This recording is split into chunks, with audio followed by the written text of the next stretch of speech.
So it's been a while since I've done any kind of informal vlog, but as many of you guys know, I am in Denver, Colorado right now, traveling for the Stanley Cup Final. And obviously my YouTube channel being a sports content creator, there's probably no bigger event that I've been to yet to create content around. And I've been in Denver for the last 3 days now. Feels like it's been a lot longer after a horrendous travel day, which involved a canceled flight and basically traveling for 20 hours. We are here in Denver. We had game one last night of the Stanley Cup Final between Tampa Bay and Colorado, and I don't think I've ever experienced an event of this caliber or a crowd and atmosphere like we did tonight at Ball Arena here in Colorado. I was amazed, not just by the concept of being at the Stanley Cup Final, which is a whole incredible thing in the first place to be at. It's an event that not many people get to work, but also just the atmosphere around the city of Denver. I've never been here to Colorado, and the crowd was amazing. The fans were so loud and raucous, and there really is such a unique niche for hockey here. And there was just one moment last night where they played All the Small Things, and all the Denver fans get up and start singing it, even when the music cuts out. And I remember that was in the third period, and the game was tied, and I got chills throughout my spine. And one of the most incredible experiences last night was just to experience that game and the atmosphere and the actual hockey game, which was such a good game to kick off the Stanley Cup Final between two unbelievable teams. A little bit of background as to what I'm actually doing at the games. As many of you guys know, I do work with the NHL on the social team, and they decided to bring me along this year to the final to shoot content, photo and video throughout the game, before and after on the off days, just kind of create and produce video content on site. This was actually my second ever NHL game last night, because the first one I shot was the Heritage Classic back in March, which many of you guys saw. I was there, I shot, and I didn't edit for it on this channel. And if you guys haven't seen it, I'll leave it down in the description below or up above somewhere.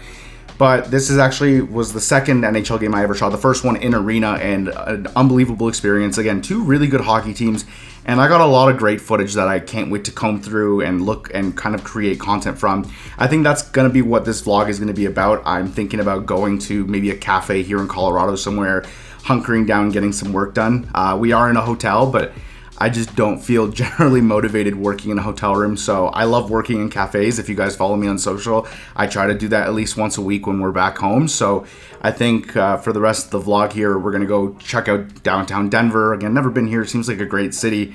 And find a coffee shop, get some work done. But I also just want to keep sharing this experience with you guys about being here, capturing the finals. I'm going to meet up with a few other sports creatives in Denver who are great people. I met a couple people last night at the game.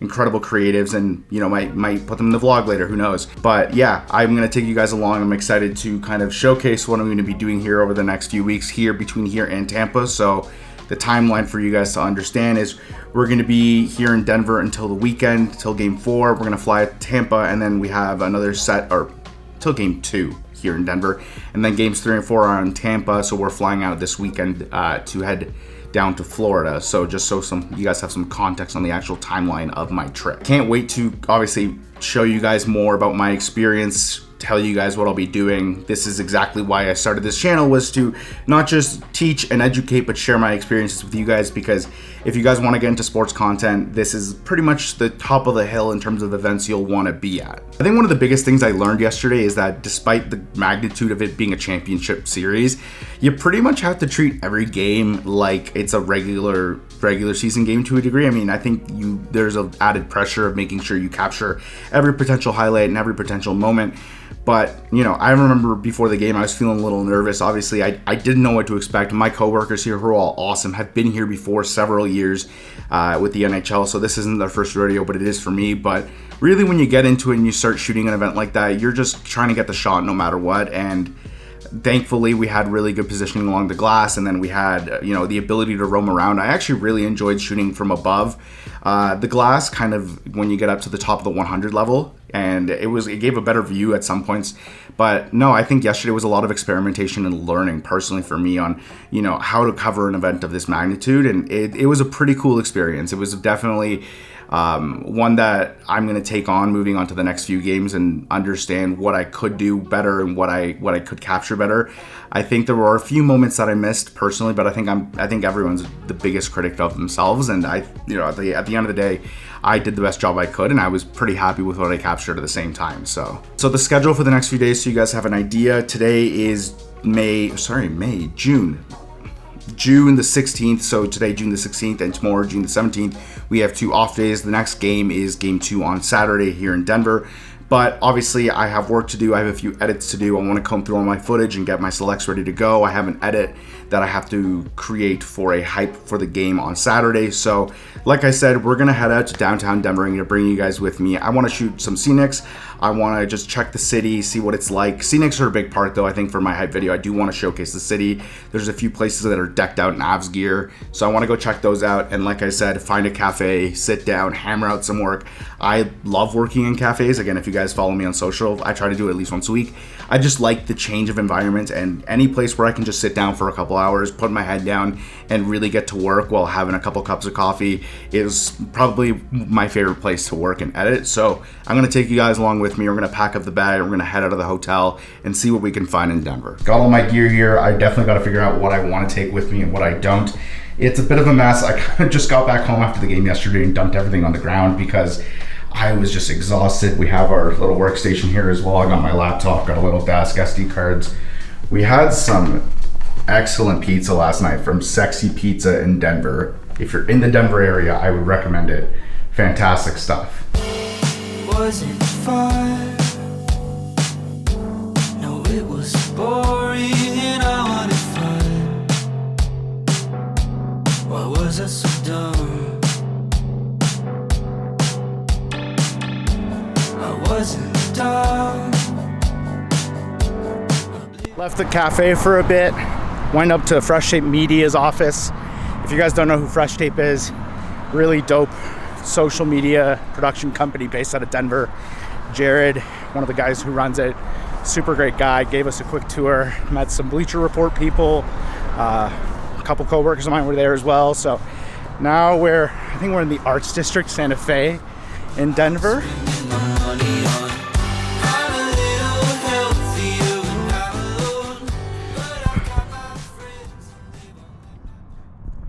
All right, camera's crooked. That's better. All right, so we're in the middle of, I think this is Civic Park, somewhere in Denver, and park after a long day of exploring. So we're in Civic Center Park. Found a nice little amphitheater area. The sun's still out, so I thought, why not do an impromptu Q&A answering. So I'm just going to go through, you guys have had a lot of comments on my videos lately, lots of questions that I just haven't been able to get to. So I thought I would go through some questions I've gotten in YouTube comments, on Instagram, TikTok, and give you guys some answers to the questions you guys have been asking. So this next question is from Vincent McCrea. I hope I'm saying your name right, Vincent. On my last video regarding the 70-200 f4 video I did, he asks, I know this varies, but what is your ISO like using an f4 lens? So my ISO really just depends on the scenario and the situation I'm in. I'm shooting S-Log3, so that means I'm trying to keep my exposure between 1.7 and 2, or you're generally just exposing for the shadows and the highlights. So it really does depend. The A7S III has a dual gain ISO, which is really nice. So if I, at the most part, try to keep it at the 2 base ISOs, which are 640 and 12800 for the most part, I don't really want to go too much higher because I want the cleanest image possible. I also use an ND filter, even when I'm shooting indoors, just so I can manage my ISO low as possible and adjust exposure using the ND filter. So 640 or 1280 are typically where I want to be around. Although it depends, you know, if I'm jacking it up to 12800, sometimes I'll go to 1600, sometimes I'll go to 2560. It just depends. But generally, with even, it doesn't matter if it's an f4 lens or a 2.8 lens, I'm generally just trying to keep my ISO at the lowest possible values near the dual gain base ISOs. Vincent also asked in my basketball POV video, he asks, so you're filming for a pretty long duration, no short clips. How do you cut that down when you edit? I'm not necessarily sure what you mean by this question. Now, I do shoot continuously, and there are many reasons for that. I think the biggest being I like making sure I get, one, the most content possible, and two, I want to keep recording even past highlights, just so in case there's a moment or something else that I'll miss. When it comes to cutting it down, like, it's just about pulling selects. I'll throw it into Premiere Pro, put everything in a timeline, and I'll go through everything and pull selects from those specific clips. Obviously, I'm not using the full clip in its duration, but I'm pulling separate little bits within it. People might get at me for overshooting, but I think generally I like having more, and I don't want to miss shots. So that's why I'm filming for long durations. My biggest advice to sports filmmakers and any filmmaker in general is don't be too quick to hit the record button to stop something.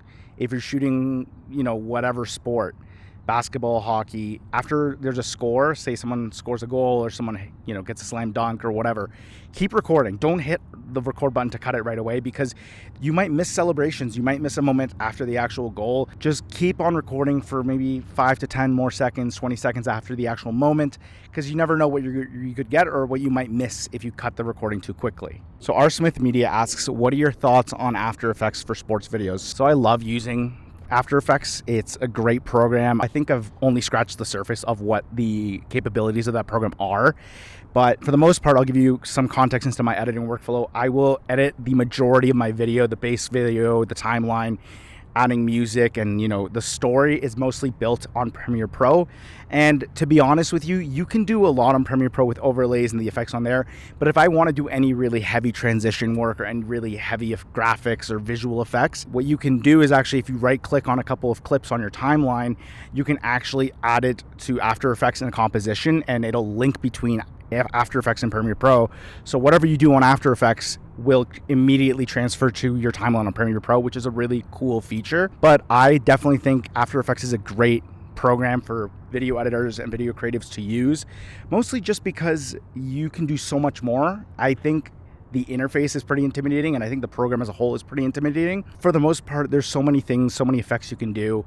The pixel sorter effect that you guys see me do all the time is on there. Zoom transitions, any kind of really heavily graphic-based transitions you guys have seen me do are on After Effects. So I think it's a great program. I know it's intimidating, but I wouldn't be afraid of just giving it a shot little by little. There's so many YouTube tutorials. There's so many other YouTubers who have done tutorials on effects and things you can do in After Effects. It's definitely worth the deep dive if you're curious. R. Smith Media also asks, do 60 and 120 frames per second look jittery in a 24 frames per second timeline to you? So yes and no. I always edit in a 24 frames per second timeline because it actually looks more natural versus if you edit in the native timeline. If it's a 60 FPS clip and you're editing in 60, for me, I don't like that look personally. I think that's really subjective and that's really dependent on everyone else, but I love editing on a 24 frames per second timeline. It's obviously going to look a little bit more jittery and hyper realistic because you're shooting at a higher frame rate and because you're shooting at a higher shutter speed to get that motion blur. But you shouldn't be afraid of shooting in 60 or 120. I shoot in 120 and 60 all the time, but at the same time, I would also edit in 24 frames per second timeline because I think it looks more natural. I think when you export in a 60 or 120 frames per second timeline, it does look a lot more jittery. And again, I personally don't like the look, but if you do and it fits your content, by all means, go ahead and do it. So the next question is from Frank2597. Now, I did answer this question on the actual comment, but I'll answer it here again just so people have an idea. And this is a very good question to ask if you're just getting into sports videography. So Frank asks, thanks for these videos. I just got a new A6400 to film my son's lacrosse games. I didn't know what camera to get, but thanks to your recommendation, I got this one. I'm really glad it helped. But now I'm looking to get this lens, the f4 70-200, but in the future. What do you think about the kit lens 18 to 135 millimeter? So I think kit lenses are actually really underrated, especially if you don't have the money to ball out on a bigger and more expensive lens. I think they can handle themselves quite well. I've never used the 18 to 135. When I had my A6300, I used the 16 to 55 that came with it, and that was the kit lens. And I mean, I never used it for sports, but I thought it was a good lens overall. And even I still use it to this day. I shot an overhead of me packing my camera bag before I left for this trip, and I used that lens and it looked great. So I think kit lenses have their place, but if you are looking for a really good lens within a decent budget for the A6000 series, the A64, which Frank has, I would 100% recommend the 18-105 f4. That lens is an absolute killer lens when you're starting off. I use that pretty much the entirety of my time at Ryerson before I switched to full frame, before I got the 28-75. I used the 18-105 almost exclusively before I got my 70-200 even. Great video quality. Again, f4, I don't really think you need the f2.8 aperture when you're shooting sports. It's a really sharp lens. It covers pretty much the wide range of the focal lengths to 105. So you get a zoom, you get a telephoto lens in there too. And it's only like 800, 900 bucks Canadian. That's just where I'm Canadian, so I'm getting it from Canada. So 800 to 900 bucks for a lens that, for me, I had it for the longest time and it broke my heart to sell it, but I just wasn't getting use of it anymore once I switched to full frame and once I got the full frame lenses. So I think you can definitely make use of that 18-135 though, because it does give you that range. I don't know if it's a variable aperture lens or not, but if you are looking for something with a fixed aperture or with, you know, something that isn't variable, because I think most kit lenses are variable aperture, the 18-105 is something I swear by for anyone just starting, for anyone shooting on an APS-C sensor. Definitely look at it. It's one of my favorite lenses like ever. Hectic Hockey asks, hey Juan, I'm a junior in high school, so I'm looking at college. Do you have any pointers on what I should be looking for in programs if I were to do something similar to you? So I made a whole video about this, and this comment was about a month ago, but I made a whole video on whether or not you need to go to school in order to work in sport media and the creative world. And I would recommend you go watch that video if you're curious about this. I'll leave it down in the description below. But to answer his question really quickly here, I don't necessarily think you need to go to school, but I don't necessarily think it's a bad idea either. Again, I went through 5 years as an undergrad at Ryerson University. I graduated with an undergraduate degree in sport media. I learned a lot from school, but I definitely think that you can learn the same things I learned through YouTube, through TikTok, on the internet. There's so much free value and so much free knowledge and education out there. But I definitely think there are pros to school. So if you can get into a media program at your local college or university, it's definitely a help. But just know that you don't necessarily need to. It's not, you know, something that you need to work in this field. I know a lot of people who have dropped out of school. I know a lot of people who never did a degree and they're working in this industry and are absolutely killing it. So I hope that answers that question, whether like in terms of what program to look for, but any media program in general, media studies or, you know, anything along those lines are probably good choices.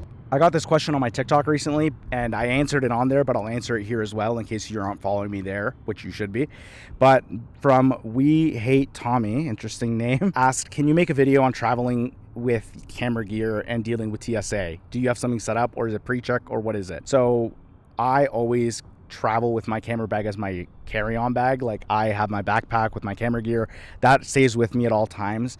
I've never checked my gear in, just mostly out of the fear of having my gear get lost somewhere on another flight, and then that's a lot of money that I don't want to lose. So I always have it as my carry-on bag. TSA never really gives me issue with camera gear in the few times that I've traveled with it. Sometimes they'll just pull it aside to their hand check section after it goes to the X-ray machine and they'll just ask what it is, and you open it up and you show them it's camera gear and they don't really have to say anything. I even have my gimbal on the side of my bag like strapped up and they don't really say anything. So I think they're pretty well knowledge that people travel with camera gear nowadays. I think videography, filmmaking is such a well-known field nowadays. So don't worry about traveling with your gear. You're just going to get a couple questions.